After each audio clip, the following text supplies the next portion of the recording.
बड़ी विजिट रही आपकी और आपकी विजिट के चर्चे यहां भारत में, हिंदुस्तान में जबरदस्त रहे। क्या सोशल मीडिया, क्या टीवी, हर कहीं आपकी तकरीरें सामने रही, आप क्या कुछ कहते रहे। इस पूरी विजिट के बारे में बताएं। शुरू जब हुई तब आपके दिमाग में क्या चल रहा था, जब आप एक एक करके एक एक जगह पहुंचते गए और अपनी बातों को रखते गए, तब आपका दिमाग क्या सोच रहा था, किस तरीके से आप उस मिशन को अंजाम पर पहुंचा रहे थे असद भाई? नहीं, मेरा मानना यह है कि जो डेलीगेशन में मैं गया था, जिसके हेड जय पांडा साहब थे, हम लोग कलेक्टिवली अपनी अपनी बात को रख रहे थे और सब लोग मिलकर ये कोशिश कर रहे थे कि भारत का जो व्यू पॉइंट है, भारत के जो कंसर्न्स हैं, भारत को जो सिक्योरिटी थ्रेट्स हैं टेररिज्म रिलेटेड पाकिस्तान से, उसको हम लोग रखें। तो हम तमाम ने कलेक्टिवली पूरे डेलीगेशन में, जिसमें गुलाम नबी आज़ाद साहब भी थे, अफसोस के साथ बेचारे वो बीमार पड़ गए कुवैत में, मगर श्रृंगला साहब फॉरेन सेक्रेटरी थे। तो ये सब लोगों ने, सब मेंबर्स ने अपनी अपनी कोशिशें, काविशें की ताकि हम अच्छी तरीके से जिस कंट्री में, जिस देश में हम जा रहे हैं, जिस मुल्क में जा रहे हैं, उनके जिम्मेदारों से जब हमारी मुलाकात होगी तो हम उनके सवाल का जवाब भी दें, अपना व्यू पॉइंट भी कन्विंसिंग तरीके से रखें, और उनके अगर कोई कंसर्न्स हैं, कोई क्वेश्चंस हैं, तो हम उसको अच्छी तरीके से, क्लैरिटी के क्लियर तरीके से उनको जवाब भी दे सकें। तो मैं समझता हूं कि हमने बहुत अच्छी तरीके से इन तमाम बातों को रखा और ओवरऑल मैं समझता हूं कि इस डेलीगेशन ने बहुत अच्छी मेहनत की, बहुत अच्छा काम किया। बहुत पहले का दौर है जब कांग्रेस की गवर्नमेंट ने अटल बिहारी वाजपेयी को भी इसी तरीके से भेजा था, और जब मैं आपको सुन रहा था तो आप जिस तरीके से अपने अंदाज में अपनी तकरीरें चुनाव के दौरान रखते हैं, अंदाज आपका वही था।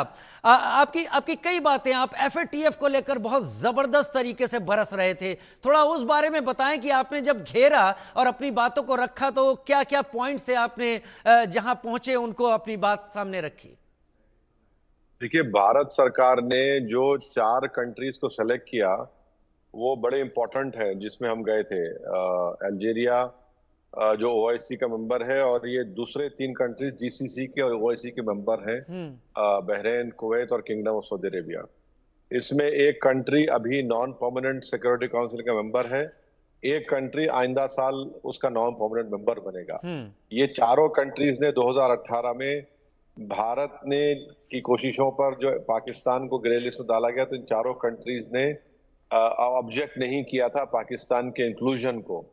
और ये भी बात आपको जानना चाहिए कि सऊदी अरेबिया में करीब 27 लाख भारत के लोग मेहनत करके, कमाकर, और जो भारत को जो फॉरेन एक्सचेंज आता है उसका 6% किंगडम ऑफ सऊदी अरेबिया से आता है। फिर कुवैत में करीब 10 लाख भारत के लोग रहते हैं, बहरीन में 3 लाख के करीब। तो एक हमारे हिस्टोरिकल रिलेशनशिप भी इनसे रहे हैं। तो ऐसे कंट्रीज के पास जाकर, जिनका इन्फ्लुएंस है पाकिस्तान के ऊपर, उस रीजन के ऊपर भी है, और पाकिस्तान जो प्रोपेगेंडा कर रहा था कि हम मुस्लिम कंट्री हैं और भारत ऐसा है, तो उन सब चीजों को हमने सामने रखकर वहां पर जाना, ये बड़ा अहम था। तो इस लिहाज से अगर आप देखेंगे तो बड़ा इंपॉर्टेंट विजिट था ये। ये बहुत अच्छा हुआ।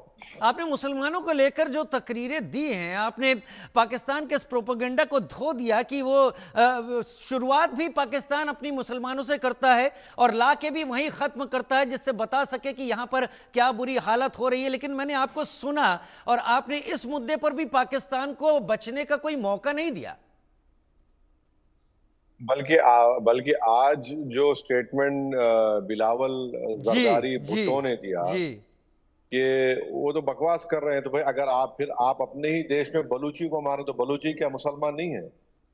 आप अफगानिस्तान में तालिबान की सरकार है, आप उनके आउटपोस्ट पर उनको मारकर उनको जान ले रहे हैं, वो मुसलमान नहीं है? ईरानियन बॉर्डर आउटपोस्ट पर आप गोली चलाते हैं, तो क्या वो मुसलमान नहीं है? तो उनको ये कोई हक हासिल नहीं है कि वो भारत के मुसलमानों के बारे में बात करें।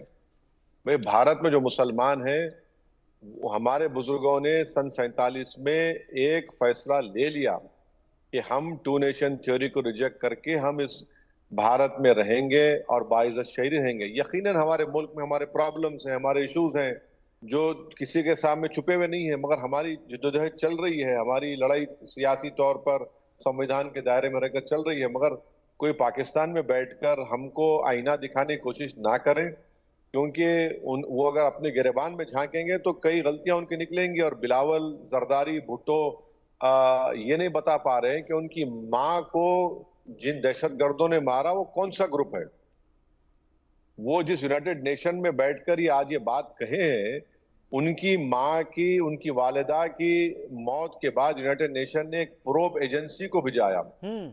उन्होंने कहा कि पाकिस्तान की इन्वेस्टिगेशन शॉडी थी। उन्होंने कहा कि जिस सीन ऑफ ऑफेंस था उसको पाकिस्तान के 2 ऑफिसरों ने पानी से धो दिया। और फिर जो जरदारी के जो चीफ एडवाइजर थे उनकी फायरिंग में मौत हो गई। जो मोहतरमा बेनजीर भुट्टो का जो सिक्योरिटी एडवाइजर था, उस सिक्योरिटी इंचार्ज था, उसकी मौत हो गई। अरे भाई, आप अपनी वालदा की मौत जो दहशतगर्दों ने की उसके बारे में नहीं बता पा रहे हैं आप, और आप बता रहे हैं, उंगली दिखा रहे हैं। आपने मुशर्रफ पे इल्जाम लगा दिया, मुशर्रफ भाग गया पाकिस्तान छोड़ के।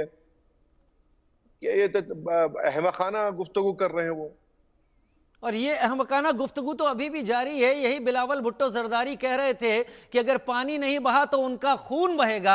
आज वही जाकर यूएन में कह रहे हैं कि हमें बातचीत की पेशकश है, हम बातचीत के लिए आगे बढ़ने की बात कर रहे हैं। आप इसी मुद्दे को सबको एड्रेस कर रहे थे। क्या पाकिस्तान वाकई बातचीत करना चाहता है? इतने दिनों आप जो इतने कंट्रीज में रहे, हमारे जो डेलिब्रेशंस इन ममालिक में हुए, हमारे इंटरलॉक्यूटर से जब उन्होंने हमसे पूछा कि बातचीत आप क्यों नहीं करते, तो हमने उनको समझाया कि 26/11 का जब हादसा हुआ था, जिसमें पाकिस्तान से आतंकवादी आकर मुंबई की सड़कों पर, वीटी स्टेशन पर, 5 स्टार होटल में खून की होली खेल रहे थे, उसके बाद हमने पाकिस्तान को, हमारे इंडियन इन्वेस्टिगेटर्स जाकर पाकिस्तान के इन्वेस्टिगेटर्स को डीएनए सैंपल्स दिए, वो ऑडियो रिकॉर्डिंग्स पेश किए जो पाकिस्तान के हैंडलर्स पाकिस्तान में बैठकर इन आतंकवादियों से कह रहे थे कि अपनी जान दे दो और गोली मारो और लोगों की जानें लो। मगर वो कुछ हुआ ही नहीं ना, उसका हासिल कुछ नहीं हुआ। और वहां पर एक जकीउर रहमान लखवी टेररिस्ट जो इस 26/11 में पकड़े गए थे, वो तो जेल में रहकर बच्चा पैदा किए। फिर पठानकोट हुआ, हमने नरेंद्र मोदी सरकार के फैसले पर तनकीद की, क्रिटिसाइज किया, कैसे आपने आईएसआई को पठानकोट के एयरबेस से बुलाया। उसके बाद भी कुछ नहीं हुआ। मगर पाकिस्तान को जब ग्रे लिस्ट में डाला गया, तभी तो पाकिस्तान ने कहा कि हाँ, 26/11 का मास्टरमाइंड जो साजिद मीर, जिसको पाकिस्तान कह रही थी मर गया, वो जिंदा निकला। वो जिंदा निकला, एग्जैक्टली। हाँ, तो फिर इसीलिए हम उनको इम्प्रेस किए, उनको समझाए, उनसे रिक्वेस्ट किए कि आप इस बात को देखिए कि अगर आप आतंकवाद के हमने बताया रियाद में कि रियाद में 2003 मई में अलकायदा ने रियाद पर हमला किया, वहां पर 40 लोगों की, करीब 40 लोगों की मौत हुई। चंद साल पहले हूतियों ने आरएमको, जो बहुत बड़ा ऑयल का सऊदी अरेबिया किंगडम का बहुत बड़ा ऑफिस है, वहां पर मिसाइल उन्होंने दाग दिया। अल्जेरिया हम गए, अल्जेरिया में ब्लैक डिकेड कहते हैं, 95 से लेकर मिड 2005 तक 50,000 लोगों की हत्या हुई वहां पर अल्जेरिया में, जिसको आतंकवाद ऑर्गेनाइजेशन ने किया। आज भी साउथ अल्जेर में उनको एक वहां पर एक मुश्किलात पेश आती है। तो हमने उनको बताया कि देखिए, आप भी विक्टिम हैं, थे, हम भी विक्टिम हैं, और पाकिस्तान एग्रेसर है। और हमने उनको इम्प्रेस किया, बताया कि जो एलईटी की आइडियोलॉजी है, जो जेईएम की आइडियोलॉजी है, अलकायदा की आइडियोलॉजी है, दाइश की आइडियोलॉजी, वो एक ही है, कोई फर्क नहीं है। असद भाई, आपने बड़ा आपकी, जब भी मैं, हमारे पास जितने भी फुटेज आ रहे थे, आप जब वहां अपनी बातें रख रहे थे, तो आपको सुनने का भी मन कर रहा था। क्योंकि एक जगह तो आपने शहबाज शरीफ और आसिम मुनीर के बीच में जो फोटो एक दूसरे को दी, आपने उसको भी विद प्रूफ जीरो कर दिया। हाँ, ये तो अच्छा मौका हमारे हाथ को आया था, क्योंकि एक मुल्क का फील्ड मार्शल अपनी झूठी कामयाबी को दिखाने के लिए पूरी दुनिया के सामने जो पेंटिंग पेश करता है, वो अपनी पेंटिंग नहीं है, वो चीन की पेंटिंग है, और वो चीन के मिलिट्री ड्रिल की थी। तो हमको दुनिया को बताने में बड़ी आसानी हो गई कि ये तो झूठ झूठ का मलबा है, ये झूठ झूठ की फैक्ट्री है ये, और इनकी बात का कोई यकीन नहीं करना चाहिए। माने एक तस्वीर तक सही तौर से नहीं दे सकते। तो इसीलिए हमने कहा कि आपको यकीन करना है तो भारत सरकार के जो स्पोक्स पर्सन है उनकी बात को सुनिए।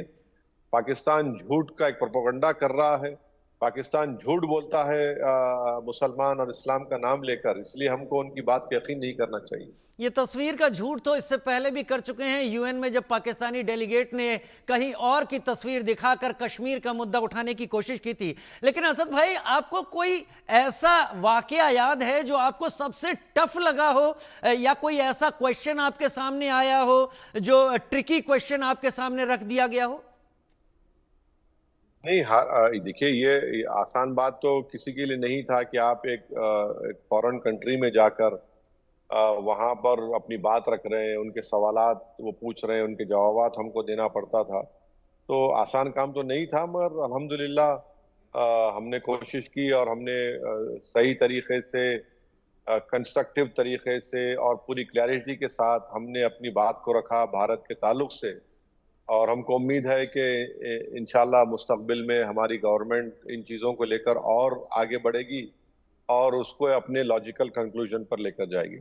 मैं आपको देखकर इस बात को कहने से नहीं हिचकूंगा, क्योंकि मैं कुछ एक इंटरनेशनल मीडिया को सोशल मीडिया पर देख रहा था और उनके क्वेश्चंस यही थे, क्योंकि उन्होंने आपका पूरा दौर, एआईएमएम का दौर, आपकी तकरीरों को सुना है और जाना है। वो यकीन नहीं कर पा रहे थे कि असदुद्दीन ओवैसी इंडियन गवर्नमेंट के पॉइंट ऑफ व्यू को इतनी तेजी और इतनी शिद्दत के साथ सामने रख रहे हैं। ये क्या चीज है जिसे वेस्टर्न मीडिया समझ नहीं पाता इंडियन पॉलिटिक्स के हिसाब से? अब मैं क्या करूं, नहीं समझ पा रहे हैं तो उनकी गलती है। जहां तक हमारी पॉलिटिक्स का सवाल है, तो मैं तो अपनी पॉलिटिकल स्ट्रगल के लिए अपनी जान भी दे सकता हूं। जहां पर मुल्क का मामला है तो जाहिर है मेरे मुल्क की मोहब्बत इन तमाम चीज़ों से आला होती है। तो हम तो अपने मुल्क के लिए बोलते आए हैं। यकीनन मुझे इस बात का इकरार भी करना पड़ेगा कि हमारे मुल्क में बहुत से मुश्किलात, मसाइब हमको पेश आते हैं, चाहे वो मोदी सरकार के गलत कानून बनाना वक्फ के ऊपर हो, या CAA के ऊपर हो, या फिर जो मॉब लिंचिंग होती है, या फिर जो बुलडोजर का सेलेक्टिव इस्तेमाल होता है। तो ये चीजें हैं। हमारी लड़ाई चलती थी, चल रही है और चलते रहेगी। आइडियोलॉजी पर कोई कॉम्प्रोमाइज नहीं होगा, इंशाल्लाह नहीं होगा। मगर जहां पर देश की सालमियत का, टेररिज्म को अटैक करता है, तो यकीनन हमको तो खड़े होकर एक आवाज में बोलना पड़ेगा। और आपकी तारीफ इस बात की भी है, इससे पहले कि मैं आपसे विदा लूं, कि आप हमेशा हर चीज को कॉन्स्टिट्यूशन के दायरे में रखकर अपनी बात की बात करते हो। यही आपने प्रूव भी किया है। नहीं तो ये जो हमला भी हुआ है वो आर्टिकल 355 के तहत हुआ है कॉन्स्टिट्यूशन के, कि अगर कोई एक्सटर्नल हमला करता है किसी प्रदेश में तो सब भारत सरकार की जिम्मेदारी है। तो हमने जवाब दिया है और 9 उन मुकामात को हमने सेलेक्ट किया जो यूनाइटेड नेशन के प्रोस्क्राइब ऑर्गेनाइजेशन है। ना कोई सिविलियन पर हमला हुआ, ना कोई मिलिट्री पर हुआ। फिर पाकिस्तान ने बाद में 8 तारीख को हिमाकत की, तो हमारी फौज ने बेहतरीन उसका जवाब भी दिया। असदुद्दीन ओवैसी एआईएमआईएम के राष्ट्रीय अध्यक्ष, नकीब मिल्लत और असद भाई के नाम से जाने जाने वाले, कभी फास्ट बॉलर रहने वाले, अपनी बॉलिंग, अपनी बातों से